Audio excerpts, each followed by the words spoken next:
ರಕ್ತಕ್ಕಾಗಿ ಕಾದಿದೆಯಾ ರಣರಣ ಅಮಾವಾಸ್ಯೆ. ಪಿತೃಪಕ್ಷದಲ್ಲಿ ಸಾಲು ಸಾಲು ದುರಂತವೇಕೆ ಆಗ್ತಾ ಇರುವಂಥದ್ದು. ಹುಣ್ಣಿಮೆ ಅಮಾವಾಸ್ಯೆಯಲ್ಲೇ ವಿಕೋಪಗಳೇಕೆ ಅನ್ನುವಂಥ ಪ್ರಶ್ನೆ ಬರ್ತಾ ಇದೆ. ಕರಾಳ ಗ್ರಹಣದ ಬಗ್ಗೆ ಜ್ಯೋತಿಷಿಗಳು ಏನು ಹೇಳ್ತಾರೆ? ಸಾಲು ಸಾಲು ದುರಂತಗಳ ಹಿಂದೆ ಗ್ರಹಣದ ಲೆಕ್ಕಾಚಾರವಿದೆಯಾ? ಗ್ರಹಣ ಅಮಾವಾಸ್ಯೆ ಹುಣ್ಣಿಮೆಯಂದು ದುರಂತಗಳು ಸಂಭವಿಸುತ್ತಾ?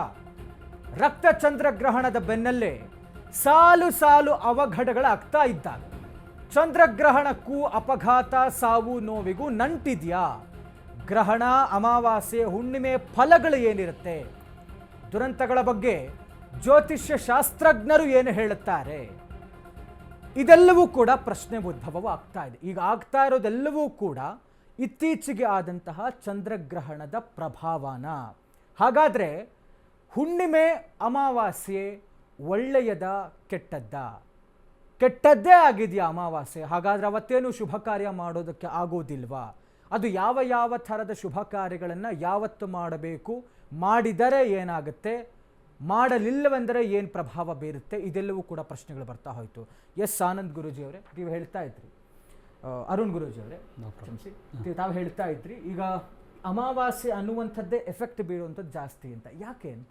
ಇಲ್ಲ, ಇದು ನೋಡಿ, ನಮಗೆ ಗೊತ್ತಿಲ್ಲದೇ ನಮ್ಮನ್ನೆಲ್ಲ ಕಂಟ್ರೋಲ್ ಮಾಡ್ತದೆ ಒಂದು ಶಕ್ತಿ ಅಂತ ಕರಿತೀವಿ ನಾವೆಲ್ಲ. ನಮಗೆ ಗೊತ್ತು, ಬಿಗ್ ಬ್ಯಾಂಗ್ ಥಿಯರಿಯಿಂದ ನಮ್ಮದೆಲ್ಲ ಭೂಮಿ ಕ್ರಿಯೇಟ್ ಆಗಿರ್ತಕ್ಕಂಥದ್ದು, ಈ ಎಲ್ಲ ಗ್ರಹಗಳು ಕ್ರಿಯೇಟ್ ಆಗಿರ್ತಕ್ಕಂಥದ್ದು ನಮಗೆ ಗೊತ್ತಿಲ್ಲದೇ ಒಂದು ಅಯಸ್ಕಾಂತೀಯ ಗುಣದಿಂದ ನಾವೆಲ್ಲ ಇದನ್ನೆಲ್ಲ ನಾವು ಮ್ಯಾನೇಜ್ ಮಾಡ್ತಾ ಇರ್ತೀವಿ. ನಮ್ಮ ದೇಹ ಇರಲಿ, ಮನಸ್ಸಿರಲಿ, ನಮ್ದು ಏನು ಬಿಹೇವಿಯರ್ ಇದೆ ಅದೆಲ್ಲ ಅಯಸ್ಕಾಂತೀಯ ಗುಣಗಳಿಂದ ಅಂತ.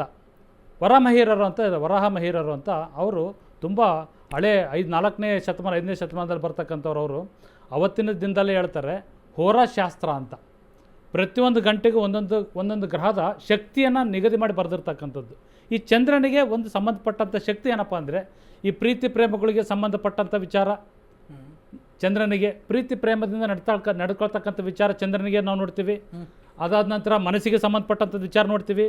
ಅದಾದ ಕಮ್ಯುನಿಕೇಷನ್ಗೆ ನಾವು ನೋಡ್ತೀವಿ, ಯಾವ ಥರ ನಾವು ಬಿಹೇವ್ ಮಾಡ್ತೀವಿ ಅಂತ. ರಿಯಾಕ್ಷನ್ ಸಂಬಂಧಪಟ್ಟಂಗೆ ನೋಡ್ತೀವಿ. ನೋಡಿ, ಇವೆಲ್ಲ ಸಾಲಾಗಿ ಯಾಕೆ ಬರುತ್ತೆ ಅಂತ. ಫಾರ್ ಎಕ್ಸಾಂಪಲ್, ಒಂದು ಗಾಡಿ ನಮ್ಮನ್ನು ಸೈಡ್ ಹಾಕುತ್ತೆ. ಚಂದ್ರ ನಮಗೇನಾದರೂ ತುಂಬ ಚೆನ್ನಾಗಿದ್ದು ಅನ್ಕೊಳ್ಳಿ ಸರ್, ನಾವು ಓವರ್ಟೇಕ್ ಮಾಡೋಕ್ಕೆ ಹೋಗಲ್ಲ. ಏನೋ ಅರ್ಜೆಂಟ್ ಇದೆ ಬಿಡಪ್ಪ, ಪಾಪ ಹೋಗ್ತಾರೆ ಅಂತ ಬಿಟ್ಬಿಡ್ತೀವಿ. ಈ ಅಮಾವಾಸ್ಯೆ ಟೈಮಲ್ಲಿ ಹಂಗೆ ಆಗಲ್ಲ. ಅವ್ರೇನು ಮಾಡ್ತಾರೆ, ಹಂಗೆ ಪೂರ್ತಿ ಬಂದ್ಬಿಟ್ಟು ಅವ್ರನ್ನ ರಿಯಾಕ್ಟ್ ಮಾಡಿ, ಅವ್ರನ್ನ ಓವರ್ಟೇಕ್ ಮಾಡಿ ಬೇರೆ ಬೇರೆ ಥರದ ಸಮಸ್ಯೆಗಳನ್ನ ಸೃಷ್ಟಿ ಮಾಡ್ತಾ ಹೋಗ್ತಾನೆ. ಚಂದ್ರನಿಗೆ ನಾವು ಮನಸ್ಸಿಗೆ ಕಾರಕ ಅಂತ ಹೇಳ್ತೀವಿ, ಪಾಸಿಟಿವ್ ಮತ್ತು ನೆಗೆಟಿವ್ ಅಂತ ಹೇಳ್ತೀವಿ. ಪ್ರತಿಯೊಬ್ಬ ಮನುಷ್ಯನಲ್ಲೂ ಕೂಡ ಒಂದು ಸಕಾರಾತ್ಮಕವಾಗಿರ್ತಕ್ಕಂಥ ಗುಣ, ಒಂದು ನಕಾರಾತ್ಮಕವಾಗಿರ್ತಕ್ಕಂಥ ಗುಣ. ಈ ಅಮಾವಾಸ್ಯೆ ಸಮಯದಲ್ಲಿ ನಕಾರಾತ್ಮಕವಾಗಿರ್ತಕ್ಕಂಥ ಗುಣಗಳನ್ನು ಜಾಸ್ತಿ ಅಬ್ಸರ್ವ್ ಮಾಡುತ್ತೆ ನಮ್ಮ ಮನಸ್ಸು ಅಂತ ಉದ್ದೇಶಕ್ಕೋಸ್ಕರ ಈ ಥರದ ಘಟನೆಗಳು ನಡೀತಾ ಹೋಗುತ್ತೆ. ಅಲ್ಲ, ಇದು ಪ್ರತಿ ಎಲ್ಲ ಅಮಾವಾಸ್ಯೆಯಲ್ಲೂನಾ ಅಥವಾ ಈಗ ಬರ್ತಾ ಇರುವಂತಹ ಮಹಾಲಯ ಅಮಾವಾಸ್ಯೆಯಲ್ಲೂ ಹೆಚ್ಚಿನ ಪ್ರಭಾವನ? ಸರ್, ಇವಾಗ ಏನು ಗೊತ್ತಾ, ಇವಾಗ ಜೀವನದಲ್ಲಿ ನಾವು ಎಲ್ಲ ಜಗಳನೂ ಒಂದೇ ಥರ ಇರೋಲ್ಲ. ಒಂದೊಂದು ಸರಿ ಸ್ವಲ್ಪ ಪ್ರಮಾಣ ಜಾಸ್ತಿ ಜಗಳ ಇರುತ್ತೆ ಗಂಡ ಹೆಂಡ್ತಿನ ಅನ್ಕೊಳ್ಳಿ. ಈ ಅಮಾವಾಸ್ಯೆಗಳಲ್ಲೂ ಕೂಡ ಅಷ್ಟೇ. ಇದ್ರ ಪ್ರಭಾವ ಎಲ್ಲ ಅಮಾವಾಸ್ಯೆಲ್ಲೂ ಒಂದೇ ಥರ ಇರೋಲ್ಲ. ಒಂದೊಂದು ಅಮಾವಾಸ್ಯೆನಲ್ಲೂ ಕೂಡ ವ್ಯತ್ಯಾಸ ಇರ್ತದೆ, ಅದರದ್ದೇ ಆದಂಥ ರೀತಿ ನೀತಿಗಳಿರ್ತದೆ.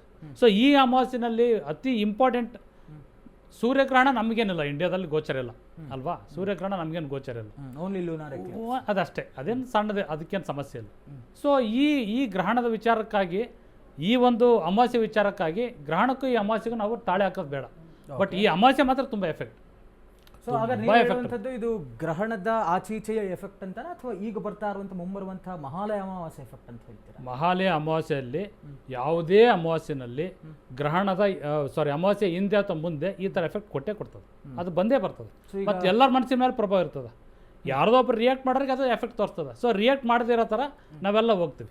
ಸೊ ಈಗ ಮನಸ್ಸಿನ ಎಲ್ಲ ಆಕ್ಷನ್ಸ್ ಮತ್ತು ರಿಯಾಕ್ಷನ್ಸ್ಗೆ ಚಂದ್ರನೇ ಕಾರಣ. ಸೂಪರ್, ಕರೆಕ್ಟಾಗಿ ಹೇಳಿದ್ರಿ. ಮನಸ್ಸಿನ ಆಕ್ಷನ್ ಮತ್ತು ರಿಯಾಕ್ಷನ್ಗೆ ಚಂದ್ರನೇ ಮೇನ್ ಕಾರಣ. ಚಂದ್ರ ವೀಕ್ ಆಗಿದ್ರೆ ಓವರ್ ರಿಯಾಕ್ಟ್ ಮಾಡ್ತೀವಿ. ಈ ಮೂಮೆಂಟಲ್ಲಿ ಬರೀ ಆಕ್ಸಿಡೆಂಟ್ ನಮ್ಮ ಕಣ್ಣಿಗೆ ಕಾಣ್ತಕ್ಕಂಥದ್ದು. ಪ್ರತಿಯೊಬ್ಬರ ಮನೆಯಲ್ಲೂ ಹಿಂಗೆ ಇರ್ತಾರೆ. ಪ್ರಾಣಿ ಪಕ್ಷಿಗಳು ಸೈಲೆಂಟ್ ಇರ್ತವೆ, ಪ್ರಕೃತಿ ಕೂಡ ಸೈಲೆಂಟ್ ಇರ್ತದೆ. ಕರೆಕ್ಟ್. ಇದು ಎಲ್ಲ ಕಡೆಗೂ ಸುಮ್ಮನೆ ಇರತಕ್ಕಂಥದ್ದು. ಇದಕ್ಕೆ ಏನೋ ರಿಯಾಕ್ಷನ್ ಇರಲ್ಲ. ಚಂದ್ರನಿಗೆ ಸಂಬಂಧಪಟ್ಟದ್ದು ಏನಿದೆ ಎಲ್ಲದೂ ತಗೊಂಬಿಡಿ ನೀವು. ಎಕ್ಸಾಂಪಲ್ ಎಲ್ಲ ಸುಮ್ಮನೆ ಇರ್ತವೆ.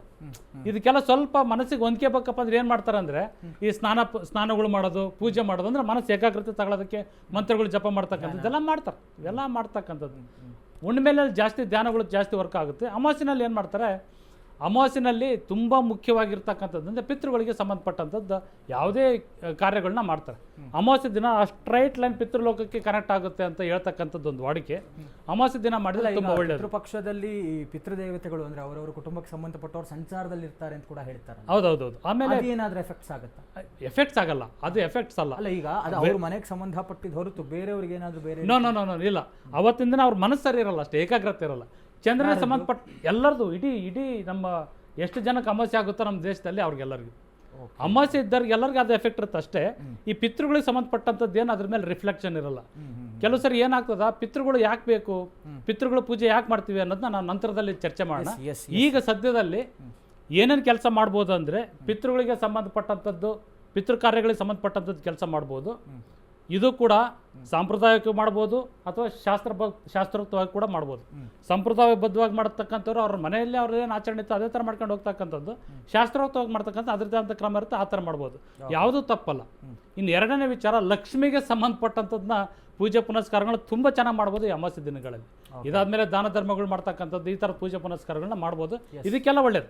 ಎಸ್ ಸರ್, ನಿಮ್ಮನ್ನ ಮತ್ತೆ ಮಾತಾಡಿಸ್ತೀನಿ. ಚರ್ಚೆಯಲ್ಲಿ ಭಾಗಿಯಾಗೋದಕ್ಕೆ ಮಾನಸಿಕ ಮತ್ತು ಸಂಮೋಹನ ತಜ್ಞರಾದಂಥ ಶ್ರೀ ರಂಗಭಾರ್ಗವ್ ಅವರು ಕೂಡ ಬಂದಿದ್ದಾರೆ. ಸರ್, ತಮಗೆ ಆತ್ಮೀಯವಾದಂಥ ಸ್ವಾಗತ. ಸರ್, ನಾನು ಆಗಲೇ ಪ್ರಶ್ನೆಗಳು ಒಂದಷ್ಟು ಕೇಳ್ತಾ ಇದ್ದೆ. ಈ ಗ್ರಹಣ ಗಂಡಾಂತರ ಅಮಾವಾಸ್ಯೆ ಆಪತ್ತು ಅಂತ ಬಂದಾಗ ಇದು ಗ್ರಹಣದ ಆಚೀಚೆಯ ಪ್ರಭಾವಗಳು ಒಂದಷ್ಟಾದರೆ, ಈಗ ಬರ್ತಾ ಇರುವಂಥ ಪಿತೃಪಕ್ಷದ ಆಚರಣೆಯ ಮಹಾಲಯ ಅಮಾವಾಸ್ಯೆ ಏನಿದೆ, ಇದರ ಪ್ರಭಾವದಲ್ಲಿ ಈ ಥರದ ಒಂದಷ್ಟು ಪ್ರಾಕೃತಿಕ ಅವಘಡಗಳು ಯಾವುದು ಬೇಡ, ನಾನು ಅದರ ಲಿಸ್ಟ್ ಹೇಳ್ತಾ ಹೋಗ್ತೇನೆ ಮುಂದೆ. ನಿನ್ನೆ ಮತ್ತು ಇವತ್ತಿನ ಅವಘಡ ಏನಿದೆಯಲ್ಲ, ಹಾಸನ ಮತ್ತು ಬೆಂಗಳೂರಿನಲ್ಲಿ ಅಪಘಾತದ ಒಂದು ಸಂಭವ ಆಗಿರುವಂಥದ್ದು, ಇದಕ್ಕೆ ತಾವೇನು ಹೇಳ್ತೀರಾ ಸರ್? ಯಾವ ರೀತಿಯಾಗಿ ಇದು ಪ್ರಭಾವವನ್ನು ಬೀರುತ್ತೆ ಅಂತ? ಇವಾಗ ರೀಸೆಂಟಾಗಿ ಎಕ್ಲಿಪ್ಸ್ ನಡೆದಿದೆ. ಅದರ ಛಾಯೆ ಅನ್ನೋದು ಶ್ಯಾಡೋ ಅನ್ನೋದು ನಡೀತಾ ಇದೆ, ಜೊತೆಗೆ ಪಿತೃಪಕ್ಷ ಬೇರೆ ಬರ್ತಾ ಇದೆ. ಸೊ ಒಂದು ಇಂಪ್ಯಾಕ್ಟ್ ಆದಾಗ ಒಂದು ಕಪ್ಪು ರಹಸ್ಯವಾದ ಒಂದು ಅಗೋಚರವಾದ ಶಕ್ತಿ ಇಡೀ ಭೂಮಂಡಲದಲ್ಲೇ ನಡೀತಾ ಇದೆ. ಆಯಿತಾ? ಸೊ ಮನುಷ್ಯ ಇಲ್ಲಿ ಏನಂತೀವಿ, ಆಕ್ಸಿಡೆಂಟ್ಸ್ ಆಗಿರ್ಬೋದು ಅಥವಾ ಡಿಸಾಸ್ಟರ್ಸ್ ಆಗಿರ್ಬೋದು, ಅವನಲ್ಲಿ ಏರುಪೇರು. ಇವಾಗ ಒಟ್ಟಿಗೆ ಒಂದು ಆಕ್ಸಿಡೆಂಟ್ ಆಗುತ್ತೆ ಅಂದರೆ we call it is a ಒಂದು ಸೋಲ್ ಕಾಂಟ್ರಾಕ್ಟ್ ಅಂತೀವಿ. ಆಯಿತಾ? ಇವಾಗ ನೀವು ಸೇರಿದ್ದೀವಿ ಅಂತ ಅಂದರೆ ಒಂದು ಕಾರಣ ಇರುತ್ತೆ. ಹಾಗೆ ಒಂದು ಸಾಯಬೇಕು ಅಂತ ಅಂದಾಗಲೂ ನಿರ್ದಿಷ್ಟವಾದ ಸಮಯ, ಅದು ಕಾಲ ತಕ್ಕಂತೆ ಆಗುತ್ತೆ. ಮತ್ತು ಈ ಅಮಾವಾಸ್ಯೆ ಎಕ್ಲಿಪ್ಸು ಟೋಟಲಿ ಇಟ್ ಇಸ್ ಲೈಕ್ ಬೇರೆಯವ್ರಿಗೆ ಭಯ ಹುಟ್ಟುತ್ತೆ. ಆದರೆ ಸ್ಪಿರಿಚುವಲ್ ಆಗಿ ನೋಡಬೇಕು ಅಂದರೆ ಇದು ಒಂದು ರೀಸೆಟ್ ಆಗ್ತಾ ಇದೆ. ಇವಾಗ ನಮ್ಮ ಫೋನ್ ಹ್ಯಾಂಗ್ ಆಗಿರುತ್ತೆ ಅಥವಾ ಒಂದು ವೈರಸ್ ಏನೋ ಬಂದಾಗ ನಾವೇನು ಮಾಡ್ತೀವಿ, ಸ್ವಿಚ್ ಆಫ್ ಮಾಡ್ತೀವಿ. ಸ್ವಿಚ್ ಆಫ್ ಆದಾಗ ಏನಾಗುತ್ತೆ, ಡಾರ್ಕು. ಸೊ ಡಾರ್ಕ್ನೆಸ್ ಏನು ಮಾಡುತ್ತೆ, ಮತ್ತೆ ರೀಸೆಟ್ ಮಾಡ್ತೀವಿ. ಸೊ ಇದು ಮನುಷ್ಯ ಏನೆಲ್ಲ ಇವಾಗ ಸಮಸ್ಯೆಗಳು ಅವನು ಎದುರಿಸ್ತಾ ಇದ್ದಾನೆ, ಆಕ್ಸಿಡೆಂಟ್ಸ್ ಆಗಿರ್ಬೋದು, ಅರ್ಥಕ್ವೇಕ್ ಇರ್ಬೋದು ಅಥವಾ ಜಗಳ, ಇದೆಲ್ಲ ಈ ಕಾರ್ಯಕ್ರಮ ಮೂಲಕ ಮನಸ್ಸು ಹೇಗೆ ಸ್ಥಿಮಿತದಲ್ಲಿ ಇಟ್ಕೊಬೋದು, ಹೇಗೆ ಇನ್ನೂ ಆಪತ್ತುಗಳನ್ನ ನಾವು ವಿ ಕ್ಯಾನ್ ಏನಂತೀವಿ ತಡೆ ಹೇಗೆ ನಾವು ಮಾಡ್ಬೋದು ಅನ್ನೋದು ನಾನು ಹೇಳೋದಕ್ಕೆ ಇಷ್ಟಪಡ್ತೀನಿ. ಎಸ್ ಸರ್, ಇನ್ನು ನಮ್ಮ ಜೊತೆಗೆ ಚರ್ಚೆಯಲ್ಲಿ ಭಾಗಿಯಾಗೋದಕ್ಕೆ ಖ್ಯಾತ ಎಸ್ ಸರ್ ರಂಗಭಾರ್ಗವ್ ಸರ್, ಈಗ ನೀವು ಹೇಳ್ತಾ ಇರುವಂಥದ್ದು ಛಾಯೆ ಇರುತ್ತೆ ಅಂತ ಹೇಳುತ್ತೆ. ಅದು ಎಷ್ಟು ದಿವಸಗಳ ಕಾಲ ಛಾಯೆ ಇರುತ್ತೆ? ಅಂದರೆ ಈಗ ಜನರಿಗೆ ಸಾಮಾನ್ಯವಾಗಿ ಈಗ ಗ್ರಹಣ ಅಂದ್ರೆ ಭಯ ಪಡುವಂಥ ಮನಸ್ಥಿತಿ ಜನ ಬಹಳಷ್ಟು ಜನ ಇದ್ದಾರೆ. ಅದರಲ್ಲೂ ಕೂಡ ಅದಕ್ಕೆ ಆಚರಿಸಬೇಕಾದಂತಹ ಕ್ರಮಗಳನ್ನು ಎಷ್ಟೋ ಜನ ಆಚರಿಸೋದಿಲ್ಲ, ಕೆಲವರು ಭಯ ಪಟ್ಕೊಂಡು ಆಚರಿಸಿರ್ತಾರೆ. ಇನ್ನು ಛಾಯೆ ಅಂತ ಹೇಳಿದಾಗ ಅಯ್ಯೋ ನಮ್ಮ ರಾಶಿಗೆ ಹೇಗಪ್ಪ, ಇದೆಲ್ಲವೂ ಬಂದ್ಬಿಡುತ್ತೆ ಪ್ರಶ್ನೆ. ಸೊ ಎಷ್ಟು ದಿವಸ ಹೇಗಿರುತ್ತೆ ಅದು ಅಂತ ನೋಡಿ. ಒಂದು ಎಕ್ಲಿಪ್ಸ್ ಆದ್ರೆ ಒಂದು 15 ದಿವಸ ಇರುತ್ತೆ ಸರ್ ರೇಡಿಯೇಷನ್, ಮುಂದೆ 15 ಡೇಸ್. ಓಕೆ, ಆಯ್ತಾ? ಅದ್ರ ಜೊತೆಗೆ ಅಮಾವಾಸ್ಯೆ ಬರ್ತಾ ಇದೆ. Correct. So the two dark energies impact ಯಾವ ಥರ ಇರುತ್ತೆ, ಘೋರವಾಗಿರುತ್ತೆ. ಯಾರು ಅವನ ದೇಹದಲ್ಲಿ ಸ್ಥಿಮಿತ ಇರಲ್ಲ, ಮನಸ್ಸು ಸ್ಥಿಮಿತ ಇರಲ್ಲ, ಅಥವಾ ಅವನ ಚಕ್ರ ಇಂಬ್ಯಾಲೆನ್ಸಸ್ ಇರುತ್ತೆ. ಚಕ್ರ ಹೇಗೆ ಇಲ್ಲಿ ಇವಾಗ ನಮ್ಮ ಮನುಷ್ಯ ಅಂದಮೇಲೆ ಪಂಚಭೂತಗಳು, ಚಕ್ರ, ಆರ, ಇವೆಲ್ಲ ಡಿಪೆಂಡ್ ಆಗುತ್ತೆ. ನಾನು ಬರೀ ಚಕ್ರ ಅಂತ ಮಾತ್ರ ಹೇಳ್ತಾ ಇಲ್ಲ. ಸೊ ಎಲ್ಲ ಒಂದು ಬ್ಯಾಲೆನ್ಸ್ಡ್ ಆಗಿ ಇಡಬೇಕು ಅಂದ್ರೆ ಫಸ್ಟ್ ಮೈಂಡ್ ಕಂಟ್ರೋಲ್ ಇರಬೇಕಲ್ವಾ.